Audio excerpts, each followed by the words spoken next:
Est-ce que le look a une incidence sur la sexualité? Est-ce que tu penses qu'il y a un lien il y a une corrélation entre le look et la sexualité? Je pense pas en réalité parce que moi je connais plein de mecs, de potes à moi. Surtout moi je trouve que dans cette nouvelle génération qu'on a, parce que les plus âgés, les vieux, les soixantenaires et tout, c'est là, oh la nouvelle génération, c'est n'importe quoi et tout et tout. Mais je trouve qu'on a une super bonne nouvelle génération parce qu'on a des discussions des fois avec des potes, avec des gens de mon entourage, ou même avec des gens partout quoi. Et on se rend compte qu'aujourd'hui, c'est beaucoup plus décomplexé. Tu peux être un mec et genre être très efféminé, même porter des talons, mais être attiré sexuellement par les filles. Ça peut marcher pareil dans l'inverse et tout. Je pense qu'aujourd'hui, on navigue vraiment plus dans des cases et que c'est beaucoup plus free. Mais il faut pas chercher. Enfin, je pense pas qu'il y a une corrélation directe entre sexualité et style et apparence, quoi. Est-ce qu'il y a un message peut-être sous-jacent que tu as envie de mettre en lumière euh, derrière ce look, derrière tes looks? C'était involontaire, mais c'est devenu un petit peu un message parce que malgré moi, ce que je représente, c'est assez politique, c'est assez… Enfin voilà, ça fait parler. Il y a une polémique derrière mon look, il y a une polémique derrière ce que je peux dire, ce que je peux représenter. Alors moi, au lieu de me cacher derrière du non, non, non, non, je ne veux pas être responsable de tout ça, je préfère l'assumer complètement. Et le message que je veux faire passer, c'est que je suis normal, alors vous aussi. Parce que moi, quand j'étais plus jeune, puisque je suis toujours très jeune, mais quand j'avais genre 10, 12 ans, quand on est à cet âge-là où on n'a pas encore complètement son identité, on regarde vraiment la télé, la radio, tous ces médias et tout pour trouver son idole et la personne, son modèle un petit peu, et ben j'ai jamais trouvé vraiment quelqu'un qui me ressemblait complètement.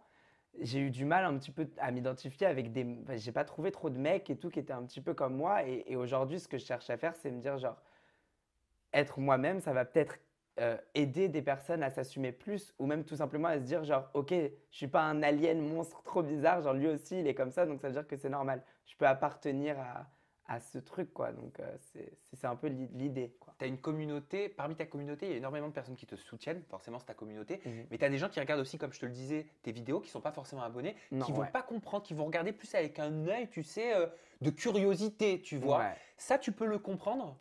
Je peux comprendre tant que ça ne devient pas malveillant en fait. Mhm. C'est-à-dire, moi par exemple, enfin, ça reste un peu lourd des fois parce que c'est des questions qui se répètent beaucoup, beaucoup, beaucoup et que je dois toujours répondre et re-expliquer. Après, on me dit, mais non, mais c'est pas normal. Enfin, c'est pas normal parce que pour eux, c'est pas normal, ils sont là. Mais c'est pas logique que ça fonctionne comme ça, comme ça, comme ça, parce qu'on m'a toujours appris que ça fonctionnait comme ça, comme ça, comme ça.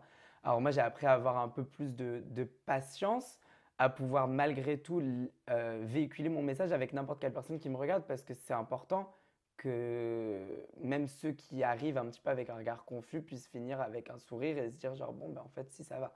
Donc je réponds malgré tout, malgré le fait que c'est assez redondant. Qu'est-ce que tu fais de mal? Rien.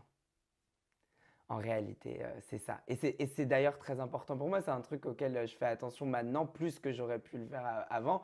Je cherche vraiment à toujours véhiculer un message hyper Mhm. positif, hyper solaire.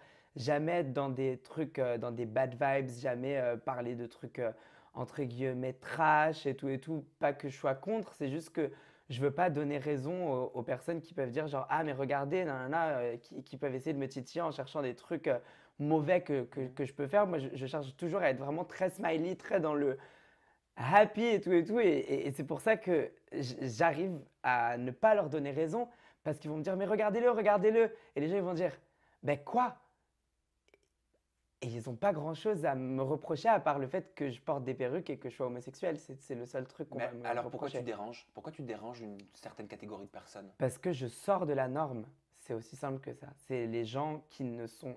Et je peux le comprendre. Je le comprendrai toujours. Faut jamais… Moi, je suis toujours dans le pardon, même si des fois, il y a des personnes qui ont peut-être ils m'ont peut-être abordé de manière assez négative. Ils sont venus avec un regard très méfiant, très jugeur et tout et tout. Et malgré tout, à la fin, la personne… je lui en veux pas spécialement parce que des fois, par rapport à ton éducation, par rapport à la société en général, eh ben, tu n'es pas habitué. Et quand tu n'es pas habitué, ça dérange. Donc c'est pour ça que je pense il y a ça je dérange un peu parce que voilà, Mhm. les gens ne sont pas trop habitués à me voir.